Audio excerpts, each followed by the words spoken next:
نحمدہ ونصلی علی رسولہ الکریم اما بعد۔ سب سے پہلی بات، آپ حضرات کو جو جمع کیا جا رہا ہے اور یہ جو ٹوٹی پھوٹی کوششیں ہو رہی ہیں وہ اس لیے ہو رہی ہے کہ پورا دین زندگی میں آ جائے، عقیدے بھی درست ہو جائے، نماز روزہ زکوٰۃ حج بھی گرفت میں آ جائے، ہمارا لقمہ بھی پاک ہو جائے، ہمارے رشتے بھی جڑ جائیں، ہمارا دل بھی اندر کی گندگیوں سے پاک ہو جائے۔ تو پورے دین کا ایک حصہ ہے گھریلو زندگی، پورے دین کا ایک حصہ ہے شادی کی زندگی، شادی کے بعد کی زندگی، اس سے متعلق یہ اسباق رکھے گئے، یہ کلاسز رکھے گئے۔ دوسری بات، علم دین کے حاصل کرنے کی برکت، علم دین کے حاصل کرنے کی برکت۔ آپ سوچئے کہ 20-25 دن میں اتنا علم حاصل ہو سکتا ہے، 20-25 دن میں فکر اتنی بدل سکتی ہے، 20-25 دن میں ہمارے اخلاق اتنے درست ہو سکتے ہیں، اور اللہ تبارک و تعالیٰ نے گھر کے سارے کام کاج کے ساتھ، شوہر بیوی بچوں کی ساری ضروریات کے ساتھ یہ سارے کام کرنا ہمارے لیے آسان کر دیا۔ یہ علم دین کی برکت ہے۔ دو واقعات میں آپ کو سناتا ہوں۔ حضرت رسول اللہ صلی اللہ علیہ وسلم کے پاس ایک صحابی آئے اور انہوں نے شکایت کی، یا رسول اللہ، یہ میرا بھائی ہے جو آپ کے پاس بیٹھا رہتا ہے، دکان اور کاروبار کا بوجھ سارا مجھ پر ڈال دیا ہے، آپ اس کو سمجھائیے کہ وہ آ کر کاروبار میں بھی حصہ لینا چاہیے۔ حضرت آقا صلی اللہ علیہ وسلم نے ان کی خاص نوعیت دیکھتے ہوئے فرمایا، لعلک ترزق بہ، کہ تجھے شاید جو دکان میں روزی مل رہی ہے، اس قرآن اور حدیث کا علم حاصل کرنے والے بھائی کی برکت سے تجھے روزی مل رہی ہے، شاید جو تجھے روزی دکان میں مل رہی ہے وہ اس بھائی کے برکت سے مل رہی ہے، جو بھائی قرآن اور حدیث کا علم حاصل کرنے میں لگا ہے۔ اللہ تبارک و تعالیٰ تمہارے مال میں برکت دیں گے اگر میں نے اور آپ نے علم دین کو اپنی زندگی کا حصہ بنا لیا۔ دوسرا واقعہ، شام ایک ملک ہے جسے آج کل سیریا کہا جاتا ہے، اس ملک کے اندر ایک عالم ابھی بھی وہ خاندان موجود ہے، عبد الرحمن الحفار رحمت اللہ علیہ، علامہ عبد الرحمن الحفار، قبر کھودنے والا خاندان۔ واقعہ یہ ہوا، یہ قبر کھودنے والے صاحب تھے، ایک خاتون آئی اور انہوں نے آ کر کہا کہ ایک جنازہ آ رہا ہے، قبر کھود دیجیے۔ تو شیخ عبد الرحمن نے، جو قبر کھودنے کا کام کرتے تھے اس وقت، انہوں نے قبر کھود دی، ایک لڑکے کا جنازہ ہے، انہوں نے ابھی قبر میں رکھا بھی نہیں کہ ایسا دکھا سر کی آنکھوں سے کہ جنت اللہ تعالیٰ نے کھول دی ہے اور یہ بچہ جنت میں پہنچ چکا ہے۔ قریبی زمانے کا واقعہ، پرانے زمانے کا نہیں، اور یہ خاندان شام میں موجود ہے۔ اس قبرستان کا نام ہے دحداح۔ پھر کچھ دن کے بعد وہی عورت آئی اور اس نے آ کر کہا کہ ایک جنازہ آ رہا ہے، آپ قبر کھود دیجیے۔ تو انہوں نے قبر کھود دیا۔ یہ دوسرا جنازہ بھی جب لایا گیا، لانے کے بعد اللہ تعالیٰ نے برزخ کی، قبر کی زندگی کی نعمتوں کو کھول دیا۔ یہ شیخ عبد الرحمان دوڑے ہوئے گئے اس عورت کے پیچھے، اے اللہ کی بندی تم کہاں سے آتی ہو؟ اس سے پہلے بھی تم جنازہ لے کر آئی تھی۔ اس خاتون نے بتلایا، یہ جو پہلا جنازہ آیا تھا وہ میرا بیٹا تھا، جو قرآن اور حدیث کا علم حاصل کرتا ہے، اور جو دوسرا بیٹا تھا وہ پہلے بیٹے کی خدمت کرتا تھا کاروبار کے ذریعے سے۔ جو پہلا بیٹا قرآن اور حدیث کا علم حاصل کرنے کے لیے یکسو ہے، دوسرا بیٹا کاروبار میں رہ کر اس کی خدمت کرتا۔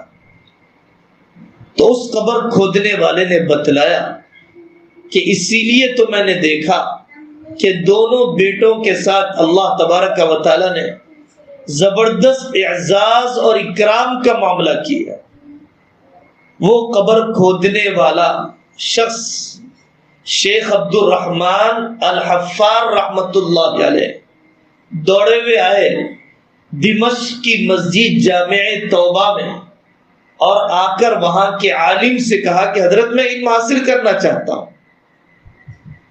تو ان عالم دین نے کہا تمہاری عمر 45-55 ہو چکی ہے، تم کیا پڑھو گے؟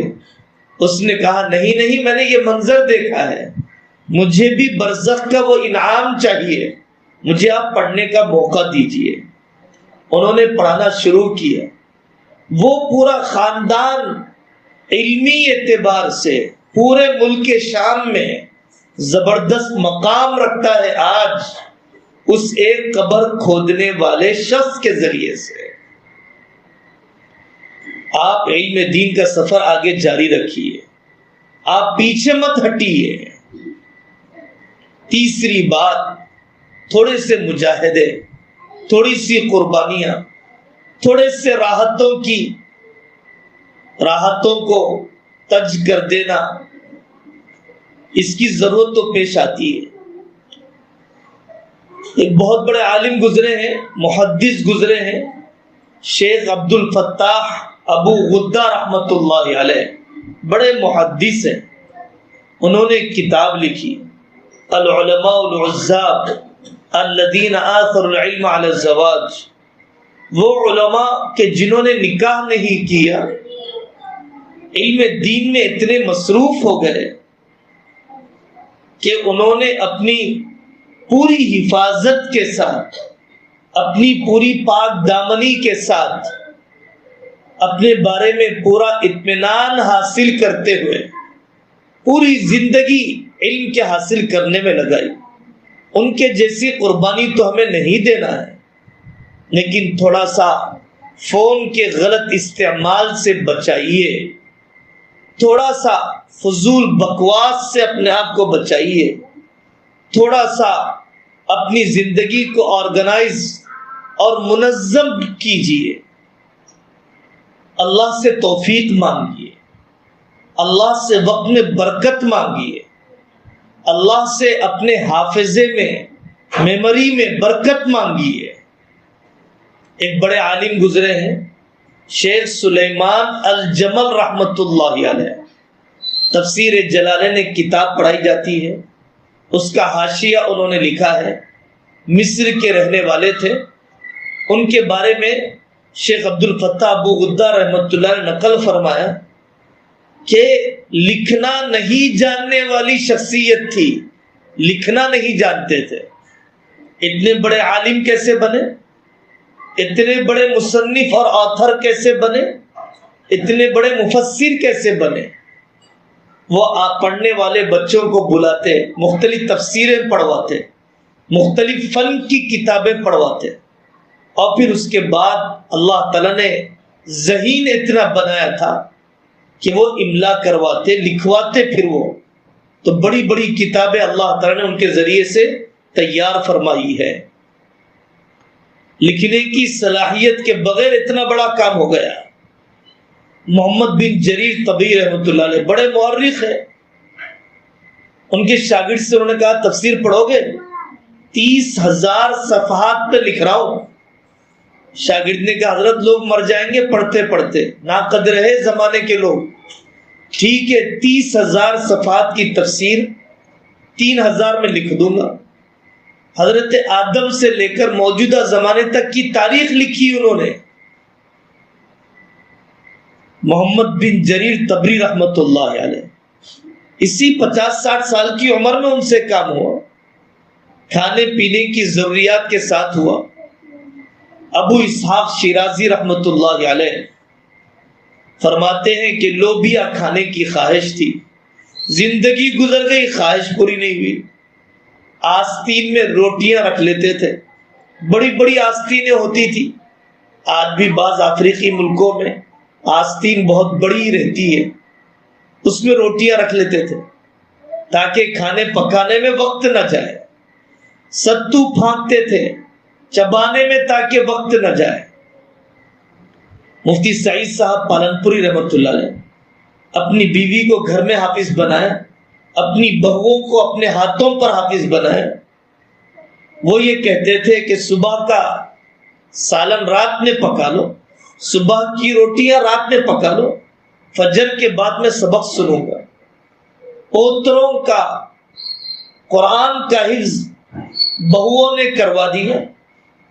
مفتی سعید صاحب پالنپوری رحمۃ اللہ علیہ فرماتے ہیں کہ جب میری بہویں اور بیوی حافظہ بن گئی، غالباً بیوی بھی، تو مجھے پتہ ہی نہیں چلا کہ میرے پوترے کب حافظ بن گئے۔ عورتوں کی دلچسپیاں پورے مدرسے کے ذمہ داروں کا تجربہ ہے کہ جس کی ماں حافظہ ہوتی ہے، تجوید کی ماہر ہوتی ہے، ان بچوں کا علمی سفر جلدی پورا ہو جاتا ہے۔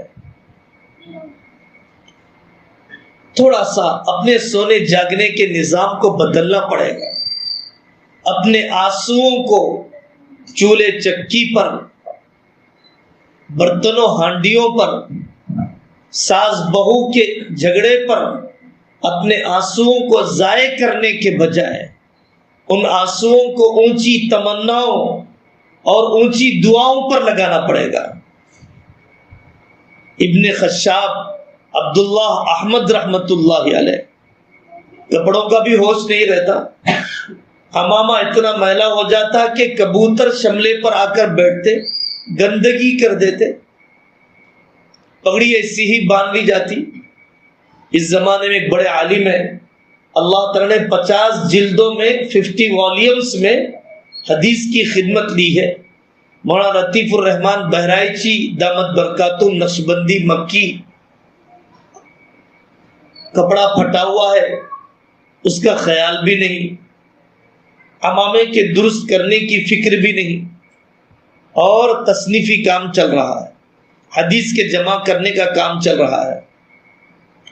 اپنے علاقوں کو چھوڑے، ایک گلی سے دوسری گلی میں نہیں جا سکتے ہم۔ محدثین اور علماء ایک ملک سے دوسرے ملک چلے جاتے ہیں علم حاصل کرنے کے لیے۔ محدثین اور علماء ایک کانٹیننٹ سے دوسرے کانٹیننٹ چلے جاتے ہیں، بر اعظم سے دوسرے بر اعظم میں چلے جاتے ہیں، رشیا سے نکل کر بغداد جاتے ہیں۔ رشیا کدھر ہے؟ عراق کدھر ہے؟ نقشے میں دیکھیے۔ رشیا سے نکل کر مدینہ منورہ جاتے ہیں پڑھنے کے لیے، اسپین اور اندلس سے نکل کر جاتے ہیں مدینہ منورہ پڑھنے کے لیے۔ ہم ایک گلی سے دوسری گلی میں نہیں جا سکتے، ایک محلے سے دوسرے محلے میں نہیں جا سکتے۔ ہم فون کے غلط استعمال سے بچتے ہوئے آن لائن فائدہ نہیں اٹھا سکتے۔ اگر آپ زندگی کو کامیاب بنانا چاہتے ہیں، صرف اپنے پیٹ کے لیے نہیں، صرف اپنی چمڑی اور بال کے لیے نہیں، صرف اپنے بچوں کے کھانے پکانے کے لیے نہیں، اللہ کے لیے جینا چاہتے ہیں، رسول اللہ صلی اللہ علیہ وسلم کے لیے جینا چاہتے ہیں، امت کے لیے جینا چاہتے ہیں، ملک کے لیے جینا چاہتے ہیں، اپنی ناختم ہونے والی آخرت کے لیے جینا چاہتے ہیں، اگر آپ ایسے جینا چاہتے ہیں کہ آپ کے بعد شاگردوں کی ایک فوج تیار ہو قرآن پڑھنے والی، ایک تعداد تیار ہو امانتدار ڈاکٹروں کی، منصف وکیلوں کی۔ اگر آپ اس مقصد کے لیے جینا چاہتے ہیں کہ آپ کے ذریعے سے مکاتب قائم ہو، مدارس قائم ہو، اسکول قائم ہو، بیت المال آپ کے ذریعے سے چلے، آپ بانجھ بن کر مرنا نہیں چاہتے ہیں، تو آپ علم دین حاصل کیجئے، اللہ تعالیٰ سے حوصلے مانگیے، جوڑنے والے بنیے، توڑنے والے نہ بنیے۔ کہنے والے نے صحیح کہا کہ توڑنے والوں کے محل بھی ویران ہیں، جوڑنے والوں کی قبریں بھی آباد ہے۔ ہم امت کو جوڑنے والے بنیں گے، امت کو توڑنے والے نہیں بنیں گے۔ اور آخری بات، کسی کو ہلکا نہ سمجھیے، کسی پڑھانے والے کو، کسی پڑھنے والی کو ہلکا نہ سمجھیے۔ حضرت مفتی شفیع صاحب رحمۃ اللہ علیہ واقعات سناتے تھے، شیخ الحدیث مولانا زکریا صاحب رحمۃ اللہ علیہ واقعات سناتے تھے۔ حیات الحیوان میں لکھا ہوا ہے، شیخ ابو عبداللہ اندلسی رحمۃ اللہ علیہ بڑے محدث تھے، فن قرات کے ماہر تھے۔ بڑے لوگوں کی باتیں بڑی ہوتی ہیں، بڑے لوگوں کی چھوٹے باتوں پر بھی گرفت ہوتی ہے۔ ہم جیسے تو کبیرہ گناہ بھی کرتے ہیں تو گرفت نہیں ہوتی ہے۔ جو بیٹا جتنا چہیتا ہوتا ہے اس کی معمولی غلطیوں پر ٹوکا بھی جاتا ہے۔ ابو عبداللہ اندلسی رحمۃ اللہ علیہ راستے سے گزر رہے تھے، ایک چرچ پر نظر پڑی، دل میں سوچنے لگے کیسے لوگ ہیں، مورتی پوجا کرتے ہلکے پن سے۔ اللہ تبارک و تعالیٰ نے ان کا مواخذہ کیا، پورا علم ایک کبوتر کی شکل میں دل سے نکلتا ہوا نظر آیا، اور اس کے بعد آگے گئے تو دیکھا کہ ایک کنویں پر عیسائی عورت پانی نکال رہی ہے، یہ اس پر فدا ہو گئے، یہاں تک کہ نکاح کرنے کے لیے اس کے باپ سے ملے۔ باپ وہاں کا پادری تھا، اس نے کہا میں اپنی بیٹی اس شرط پر دے سکتا ہوں کہ آپ عیسائی بن جائیں، اس شرط پر دے سکتا ہوں کہ آپ میرے خنزیر چرائیں، میں اس شرط پر آپ کو دے سکتا ہوں کہ آپ یہیں پر رہیں۔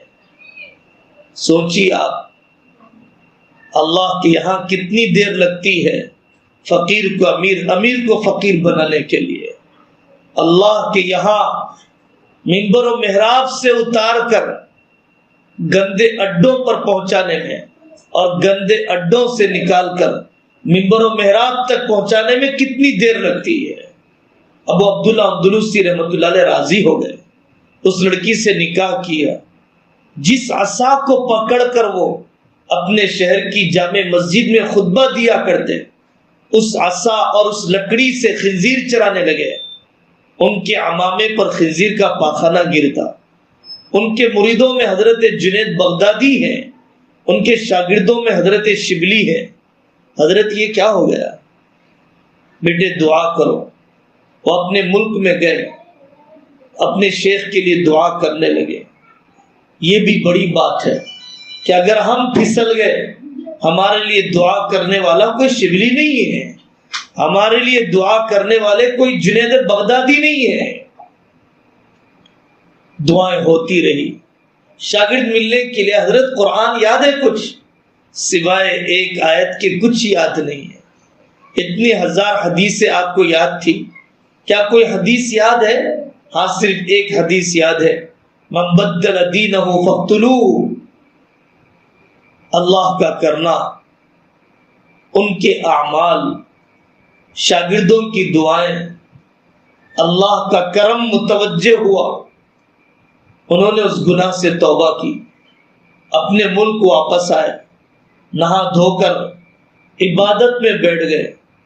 کچھ دن کے بعد وہ عیسائی لڑکی بھی اسلام قبول کر کے آئی۔ دونوں نے اپنی زندگی اطاعت میں گزارا، عبادت میں گزارا، ریاضت اور مجاہدوں میں گزارا۔ ایمان والے کو ہلکا سمجھنا، ایمان والے کے عیب بولتے پھرنا، یہ بہت بڑا گناہ ہے۔ حضرت عمر رضی اللہ عنہ کے پاس ایک شخص آیا، حضرت میری بیٹی سے گناہ ہو گیا تھا، اس کو سزا دی گئی، اس کو شرمندگی سے اس نے خودکشی کا قدم اٹھایا، آج اس کا رشتہ آیا ہے، وہ توبہ کر چکی ہے، کیا میں اس کا یہ گناہ لوگوں کو بتلاؤں؟ حضرت عمر نے فرمایا جب وہ توبہ کر چکی ہے تو بلا ضرورت اس کا یہ عیب کسی کے سامنے نہ بتلاؤ۔ حضرت عمر نے فرمایا میں نے رسول اللہ صلی اللہ علیہ وسلم سے حدیث سنی ہے، من ستر عورت مسلم فکأنما استحیا مؤودۃ فی قبرها، جو کسی کے عیب پر پردہ ڈالے اس کو اللہ تعالیٰ اتنا ثواب دیں گے جیسے کہ کوئی زندہ لڑکی کو دفن کر دے تو اس کو زندہ کرنے کا جو ثواب ہو سکتا ہے وہ ثواب اللہ تعالیٰ کسی کے عیب پر پردہ ڈالنے پہ اللہ عطا فرمائیں گے۔ اصلاح کی غرض سے کسی کو بولنا، شیخ کو بولنا، مفتی صاحب کو بولنا، استاد کو بولنا، باپ کو بولنا الگ ہے، اور غیر متعلقہ لوگوں کے سامنے، غیر ضروری لوگوں کے سامنے کسی کے عیب کو بولنا فساد کا ذریعہ، اپنے نفس کو خوش کرنے کا ذریعہ، تکبر اور عجب کی علامت۔ اپنے آپ کو اس گناہ سے بچاؤ۔ ہماری ملاقات ہوئی شام کے ایک عالم سے ترکی میں، انہوں نے بتلایا کہ ایک بڑے عالم نے حضرت رسول اللہ صلی اللہ علیہ وسلم کو خواب میں دیکھا۔ آقا یہ فرماتے ہیں کہ مجھے فلانے کے گھر پر لے جاؤ۔ ایک عام آدمی کا نام لیا۔ انہوں نے سوچا میں خود بڑا عالم ہوں، علاقے میں اور علماء بھی ہیں، لیکن یہ کیوں کہا جا رہا ہے؟ یہ ملاقات کے لیے اس بندے کے پاس گئے اور جا کر انہوں نے پوچھا کہ کیا تمہارا خاص عمل ہے کہ حضرت رسول اللہ صلی اللہ علیہ وسلم تمہارے گھر پر آنا چاہتے ہیں؟ وہ رونے لگ گیا اور اس نے کہا بات دراصل یہ ہے کہ میرا نکاح ہوا، اور نکاح کے بعد جب میری گھر والی سے ملاقات ہوئی تو میں نے دیکھا کہ وہ کچھ مہینے سے امید سے بھی ہے۔ میں حیران ہو گیا۔ میں نے اس بندی سے کہا اے اللہ کی بندی کیا بات ہے؟ اس نے بہت رویا اور گڑ گڑایا اور یہ کہا کہ میں نے گناہ کیا ہے، میری عزت و آبرو کا سوال ہے، میں توبہ کر چکی ہوں، میں ستھری زندگی گزارنا چاہتی ہوں، آپ مجھے معاف کر دیجیے۔ تو ان ساتھی نے، اس عامی شخص نے کہا اللہ تعالیٰ کی طرف متوجہ ہو کر اے اللہ میں اس کے اس عیب کو چھپانا چاہتا ہوں، معاف کرنا چاہتا ہوں، آپ ہی کوئی تدبیر بتا دیجئے۔ ہفتہ 15 دن، مہینہ 2 مہینے میں بچہ پیدا ہو گیا۔ دنیا والوں کے سامنے جائیں تو کیسے جائیں؟ اللہ تعالیٰ نے ایک ترکیب ڈالی، وہ اس بچے کو لے کر گیا فجر کی نماز میں۔ جب جماعت کھڑی ہو گئی تو بچے کو مسجد کی دہلیز پر چھوڑ کر جماعت میں شریک ہو گیا۔ نماز ہو گئی، سلام پھیرنے کے بعد مصلی آئے، کس نے اس بچے کو یہاں رکھ دیا؟ کس کا بچہ ہے یہ؟ دہلیز سے بچے کو اٹھا کر دیکھنے لگے۔ ان عالم دین نے مجھے سنایا کہ وہ نوجوان آگے بڑھا اور اس نے کہا کہ شاید یہ لاوارث بچہ ہے، اے مسجد والوں گواہ ہو جاؤ، میں نے اس بچے کی پرورش کی ذمہ داری لے لی اور لا کر اپنی بیوی کو وہی بچہ دے دیا جو بچہ حقیقت میں اسی سے ولادت ہوئی تھی۔ عیب بھی چھپایا، بچہ بھی لوٹایا اور دنیا والوں کے سامنے آبرو بھی رکھ لی۔ اسی لیے شاید حضرت رسول اللہ صلی اللہ علیہ وسلم اس علاقے میں میرے گھر پر آنا چاہتے ہیں۔ آئندہ اعلان کیا جائے گا مسنون معاملات کا، صرف 20 گھنٹے کی کلاسز ہوں گی، اتوار کے دن 2 گھنٹے، اتوار کے دن 2 گھنٹے، 5 اتوار تک، صرف 5 اتوار، ہر اتوار کو 2 گھنٹے، کل 20 گھنٹوں کی کلاس رہے گی۔ کہ جس میں انشاءاللہ تجارت کے اصول، لقطہ، ہبہ، مضاربت، شرکت، پارٹنرشپ کے اصول، بیاج اور رہن کی شکلیں، حلال اور حرام لقمہ کیا ہے، شیئرز، ملٹی لیول مارکیٹنگ، جتنے بھی فائنانس کے نئے ایشوز ہیں، credit card, debit card, capitalism, ان سب موضوعات پر انشاءاللہ کلاسز رہیں گی۔ تھوڑے ہی دن کے اندر انشاءاللہ اعلان جاری کیا جائے گا، ایک ہفتے کے بعد سے وہ کلاسیں شروع ہو جائیں گی۔ اللہ تعالیٰ ان محنتوں کو قبول فرمائے اور آنے والی ہر بہن کو اللہ تعالیٰ علم نافع کی دولت عطا فرمائے۔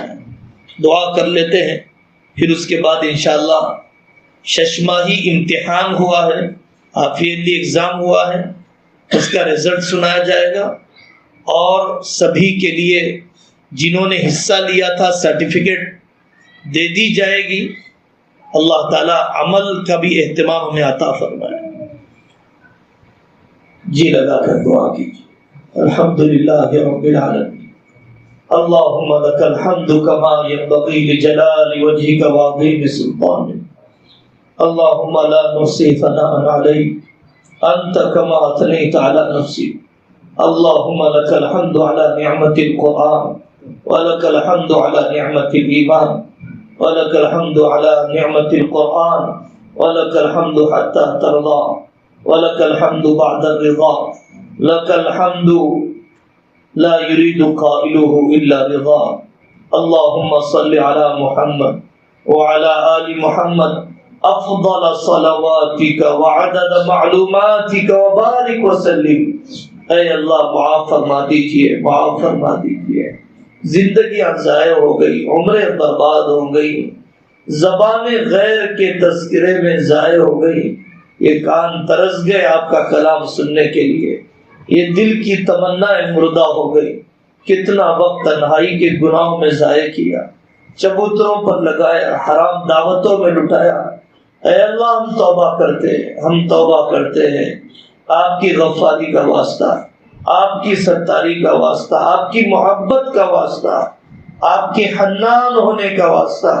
اے اللہ بچی کچی زندگی اپنے کام کے لیے قبول فرمائیے، اپنے نام کے لیے قبول فرمائیے۔ اے اللہ اس گئے گزرے زمانے میں، اس فتنے کے دور میں ان ماؤں نے کتنا اپنے نظام زندگی کو بدلا، کتنا انہوں نے آپ کی شریعت کے علم کی محبت میں اپنے آپ کو تھکایا، اپنے آپ کو لکھایا بٹھایا، سننے پر جمایا۔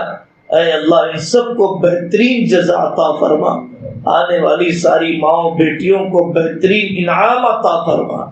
اے اللہ سب سے بڑا انعام ہمیں اپنی محبت کا دے دیجئے، اپنے عشق کا دے دیجئے، تنہائیوں کے تقوی کا دے دیجئے۔ سب سے بڑا انعام اے اللہ ہماری نسلوں میں ولیوں کو پیدا فرمائیے، اپنے داعیوں کو پیدا فرمائیے، اپنے عارفوں کو پیدا فرمائیے، اپنے عاشقوں کو پیدا فرمائیے۔ اے اللہ بہت سو کے گھروں میں رکاوٹیں ہیں، معاون بنا دیجئے ان کے گھر کے حالات کو، مردوں کی بری عادتوں کو چھڑا دیجئے، قرضوں کو ادا کر دیجئے، بیاج کے دلدل سے نکال دیجئے، بری عادتیں چھڑا دیجئے، مناسب رشتے مقدر کر دیجئے، پردے والے ذاتی مکان دے دیجئے ہماری بیٹیوں کو، پردے والے ذاتی مکان دے دیجئے ہماری ماؤں کو۔ اے اللہ جہاں جائیں ان سے مکاتب آباد فرما، مدارس قائم فرما، قرآن کی آواز کو زندہ فرما، قلوب کو متوجہ فرما، وسائل کو مسخر فرما۔ اے اللہ جو ہوا محض آپ کے کرنے سے ہوا، جو ہوگا محض آپ کے کرنے سے ہوگا۔ اے اللہ قبر کے عذاب سے بچائیے، روح کے نکلنے کی سختی سے بچائیے۔ اے اللہ جہنم کے عذاب سے بچائیے۔ اے اللہ ایسی فقیری سے بچائیے جو کفر تک لے جائے، ایسی مالداری سے بچائیے جو ہمیں ایمان سے بھٹکا دے، ایسے انانیت اور کبر سے بچائیے جو گناہوں پر قطع رحمی پر جری کر دے۔ زندہ رکھیے، اسلام پر زندہ رکھیے، موت دیجیے ایمان پر موت دیجیے، اے اللہ اپنے گھر پر بار بار کی حاضری مقدر فرما، پہلے فرض حج ادا فرمائیے پھر موت دیجیے، پہلے اپنا کعبہ بتلائیے، حبیب کا شہر بتلائیے، پہلے قرآن تجوید سے پڑھنے کا سلیقہ دیجیے تاکہ آپ کے دربار میں منہ دکھانے کے قابل بن جائے۔ ہماری زبانیں چلتی نہیں، ہمارا دماغ ساتھ نہیں دیتا، اے اللہ سارے خزانے آپ ہی کے پاس ہیں، قوت حافظہ آپ نے دیا انسانوں کو، ان بیٹیوں کو، ان دوستوں کو قوت حافظہ دے دیجئے، وقت میں برکت دیجئے، صلاحیتوں میں برکت دے دیجئے۔ وصلی اللہ تعالی علی خیر خلقہ محمد وعلی آلہ واصحابہ اجمعین والحمد للہ رب العالمین۔